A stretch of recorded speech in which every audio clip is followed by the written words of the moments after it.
আমি আল্লাহর কাছে শুকরগুজারি করতেছি, আজকে দীর্ঘদিন পরে আমার পরম শ্রদ্ধেয় আমার বড় ভাই জনাব আবুল হাশেম সাহেব জনতা ব্যাংকের ম্যানেজিং ডিরেক্টর ছিলেন। ব্যাংকিং জগতে একজন আলোকিত মানব সন্তান ছিলেন। তিনি আমাদেরকে অতি বাল্যকাল থেকে স্নেহ করতেন, আদর করতেন, মায়া করতেন, ভালোবাসতেন এবং আমাদেরকে সাহায্য করতেন। ব্যাংকিং কাজের মারফতে আমাদেরকে অনুপ্রাণিত করতেন আমরা কিভাবে জীবনে কাজ করলে আমরা বড় হতে পারবো, কামিয়াবি অর্জন করতে পারবো। আমাদেরকে আদর, স্নেহ, ভালোবাসা, সাহায্য, সহযোগিতা সব কিছু দিয়ে বাবা মা যেরকম সন্তানকে আদর করে, স্নেহ করে, নিঃস্বার্থভাবে আমার পরম শ্রদ্ধেয় আবুল হাশেম সাহেব আমাদেরকে এইভাবে আদর করতেন, মায়া করতেন। আজকে দীর্ঘদিন পর আমার ভাইজান কষ্ট করে আসছে আমাদের ইউনিভার্সিটি ক্যাম্পাসে। আমরা আমাদের পরিবারের তরফ থেকে, আমাদের বিশ্ববিদ্যালয়ের তরফ থেকে আমার ভাইজানের প্রতি আন্তরিক কৃতজ্ঞতা, মোবারকবাদ দিচ্ছি এবং হৃদয়ের গভীর থেকে আন্তরিক কৃতজ্ঞতা জানাচ্ছি। তিনি কষ্ট করে মূল্যবান সময়কে কোরবানি দিয়ে আমাদেরকে দেখতে আসছেন। আমরা আল্লাহর কাছে মিনতি করি আমার ভাইজানকে, তার সহধর্মিণী, তার সন্তানাদি যারা আছেন সকলকে আল্লাহ যেন উভয় জাহানের পরিপূর্ণ কামিয়াবি দান করেন। সবাইকে আল্লাহ সুস্থতার সাথে দীর্ঘ জীবন দান করেন এবং দোনো জাহানের পরিপূর্ণ কামিয়াবি দান করেন। এখন আমি নিবেদন করতেছি আমার বড় ভাইজান, উনি জ্ঞানতাপস মানুষ, তার কিছু অমীয় বাণী আমাদের জাতির উদ্দেশ্যে আমার ভাইজান বলবেন। ধন্যবাদ মিজান সাহেব। প্রথমেই আমি আল্লাহর কাছে শুকরিয়া আদায় করছি যে আজকে বহুদিন পরে শফি সাহেবের সাথে আমার মিলার একটা সুযোগ পেয়েছি। উনি অনেক দিন ধরে আমরা চেষ্টা করতেছিলাম একে অন্যের সাথে দেখা করার, এই সুযোগ অনেক দিন অপেক্ষা করেছি, পাইনি। আজকে হঠাৎ উনি সকালে আমাকে টেলিফোন করে বললে যে আমি আমার ইউনিভার্সিটিতে আছি ক্যাম্পাসে, আপনি চলে আসুন।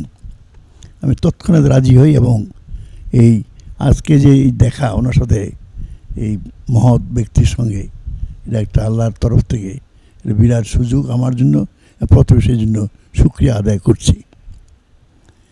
মিজান শফি সাহেব আমরা সমসাময়িক বলতে পারেন, আমার থেকে কিছু বয়স কম, কিন্তু উনি অনেক সংগ্রাম করে আজকে এই পজিশনে আসছেন এবং আমার মনে হয় আল্লাহ তাকে নিজ হাতে তাকে আল্লাহ যেভাবে মানুষকে সাহায্য করে, মানুষের যা চায় আল্লাহ তা কবুল করে, সেটা সুযোগ তিনি পেয়েছেন এবং আমি তার জীবনের দীর্ঘ জীবন কামনা করি।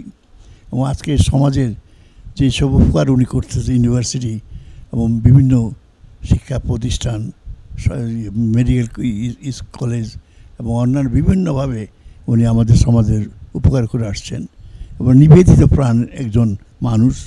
এবং অনেক বিজনেসম্যান আমরা জানি বাংলাদেশ উত্তরকালে অনেক বড় বড় বিজনেস হাউস হয়েছে এবং অনেক অর্থ তারা পেয়েছে, কিন্তু তারা এইভাবে নীরবে সমাজের কল্যাণ করতে আমরা দেখিনি।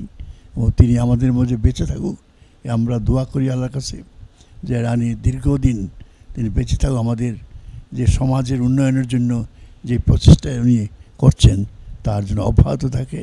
এবং আমরা অত্যন্ত গর্বিত যে তার যে সন্তান, তাদের পরবর্তী উত্তরসূরি যারা আসছেন তারও ঠিক ভালো মানুষ এবং তারা সমাজে স্বাক্ষর অলরেডি রেখেছেন এবং আমরা তার দীর্ঘায়ু কামনা করছি।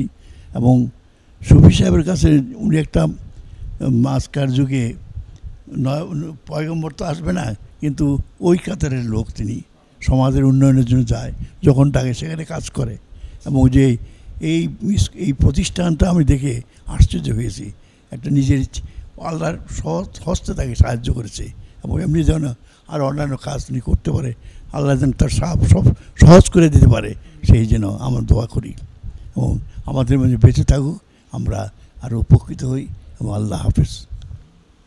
बहुत शुक्रिया दादा, आपने kind words for appreciation. I express my profound gratitude to your eminence. We pray, may Allah bless you all with His divine peace, happiness and prosperity. PSP Amin. Thank you. Assalamu alaikum.